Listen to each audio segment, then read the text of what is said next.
കൊടംപുളി ഇട്ട് വെച്ച നല്ല നാടൻ മീൻകറി.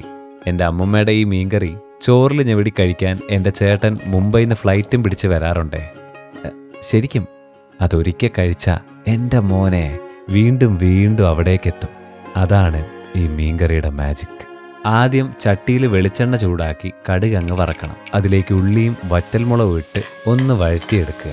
ഇനി കുറച്ച് വെളുത്തുള്ളി അതിലേക്കിട്ട് അതൊന്ന് ചുവന്ന് വരുമ്പോൾ ഇഞ്ചിയും കറിവേപ്പിലയും ഇട്ട് ഒന്ന് ഇളക്കുക. അതിലേക്ക് കുറച്ച് പച്ചമുളകും കീറിയിടുക. പിന്നെ മുളക് പൊടിയും ഫിഷ് മസാലയും അല്പം മഞ്ഞപ്പൊടിയും ഉലുവാപ്പൊടിയും കുരുമുളക് പൊടിയും ചേർത്ത് മിക്സ് ചെയ്തതിട്ട് വെള്ളം ഒഴിക്കുക. ഇനി തക്കാളിയും കൊടംപുളിയും ആവശ്യത്തിന് ഉപ്പും ഇട്ട് പതുക്കെ ഇളക്കുക. കറിയൊന്ന് പിടിച്ച് സെറ്റായി വരുമ്പോൾ മീൻ അതിലേക്ക് ഇട്ട് കൊടുക്കുക. ക്ഷമയോടെ കാത്തിരിക്കുക. ഇനി എല്ലാം ഒന്ന് പിടിക്കാനുള്ള സമയം. ആവിയിൽ വരുന്ന മണം അടിച്ചാൽ പിന്നെ ചുറ്റുമുള്ളൊന്നും കാണാൻ പറ്റൂല. നല്ല ചൂട് ചോറിൻ്റെ മുകളിൽ ഈ മീൻകറി ഒഴിച്ച് കഴിക്കണം.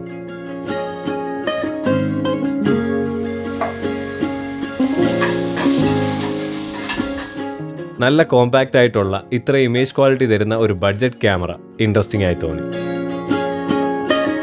കളർ ചെയ്യുമ്പോഴുള്ള ഫ്ലെക്സിബിലിറ്റിക്ക് വേണ്ടി സീലോഗിലായിരുന്നു ഞാൻ ആ മീൻകറിയുടെ ഷോട്ട്സ് എല്ലാം എടുത്തത്.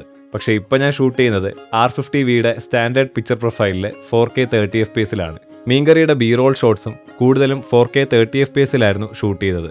4K 60 ഒരു ക്രോപ്പ് വരുന്നതുകൊണ്ട് 1080 120fps ആയിരുന്നു സ്ലോ മോഷൻ യൂസ് ചെയ്തത്. അതിൻ്റെ ക്വാളിറ്റിയും സീനായിരുന്നു. ഓവറോൾ ഇതിൻ്റെ ഇമേജ് ക്വാളിറ്റി അടിപൊളിയായിരുന്നു. കാനോണിൻ്റെ RF35mm 1.8 ഇമേജ് സ്റ്റെബിലൈസേഷനുള്ള മാക്രോ ലെൻസായിരുന്നു ഞാൻ ഈ ഷൂട്ടിന് മൊത്തം യൂസ് ചെയ്തത്. അതുകൊണ്ട് ഡിജിറ്റൽ സ്റ്റെബിലൈസേഷൻ യൂസ് ചെയ്യേണ്ടി വന്നില്ല.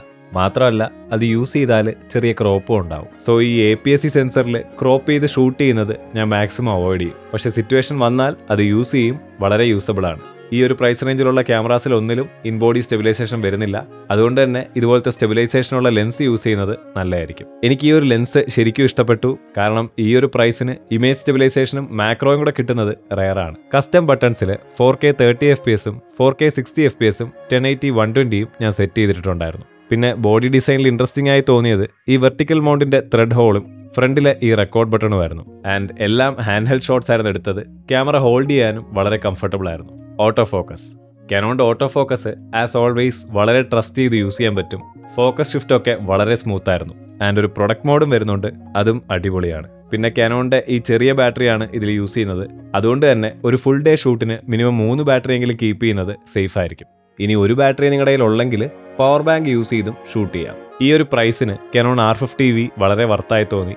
ഇതൊരു എൻട്രി ലെവൽ ബഡ്ജറ്റ് ക്യാമറ എന്നൊക്കെ പറയുമെങ്കിലും വേണ്ട രീതിയിൽ പ്രോപ്പറായിട്ട് യൂസ് ചെയ്താൽ നല്ല കിടിലൻ റിസൾട്ട് ആയിരിക്കും ഇതിൽ നിന്ന് കിട്ടുന്നത്. ഇതുപോലത്തെ കൂടുതൽ വീഡിയോസിന് ചാനൽ സബ്സ്ക്രൈബ് ചെയ്യുക. അടുത്ത വീഡിയോയിൽ കാണാം. പാക്കലാം.